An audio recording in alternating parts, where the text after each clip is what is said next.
Okay, Master Moran here with the sharpshooter keychain. One thing a lot of people have been asking me is about the snap technique. And one thing that makes this keychain different than nunchakus or any other self-defense keychain is that it does this snapping out. Okay, so that's one main feature this has, that, and it's one thing you can do that you can't even do with a pair of nunchakus. So you just pull that cord lock down and you hold your fingers like this, and even just swing it from here, you could snap it out. From here you can snap it out. And what happens is, some people don't understand when they're watching and I'm coming right from here, or they're watching and I'm coming right from here. They don't actually know what they're seeing. They think I'm just swinging the keys like this, but this is actually snapping out, which gives it a lot of speed to kind of shoot straight at you. Is the paracord is coming right through here like this, so that the keys just lunge straight out. And believe me, if you don't think keys hurt when they hit you in the face, let me tell you, I'd rather be hit straight in the face with mace or pepper spray, or punched in the face, than have these keys come across my face, because it's gonna hurt a lot. Okay, it could hurt your eyes very badly. You're probably gonna have to get rushed to the hospital.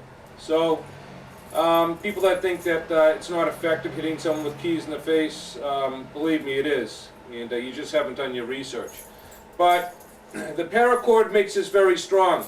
The center metal shaft here is very strong, and this can be used to jab into pressure points. It can be used to do joint locks, just like a Kubotan.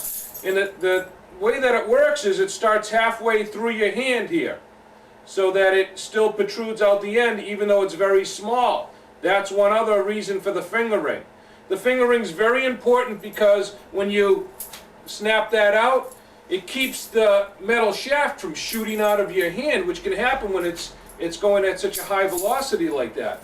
Now, also, the finger ring is independent of the shaft. If you notice here, it's in between these two paracords, and that allows it to take all the pressure off the finger ring if someone's pulling on this. The first thing people think is that I haven't thought if someone grabs this and pulls it that it's going to hurt your finger. Don't be ridiculous. I'm not a foolish person. I've thought of that, and we figured out how to stop that from happening. That was a Zen puzzle, a Zen cone that I solved. As long as you're gripping the shaft, no pressure's on the finger ring at all, because the cord runs right through the finger ring. It doesn't pull against the finger ring. As long as you grip here, all the pressure is on where you grip, none is on the finger at all. Okay? You see how that is like that? As long as you're gripping this, the pressure goes right through the cord. I know it may be difficult for some of you to understand, but most of you can. And once you get it and start practicing with it, then you'll really understand. And one great thing it does is when you're swinging it, or you're shooting it out, when you're shooting it out, none of the pressure goes on the finger ring. So when it comes to the end of the cord, the pressure's on where you're gripping it, not on the finger ring, unless you let go of your grip.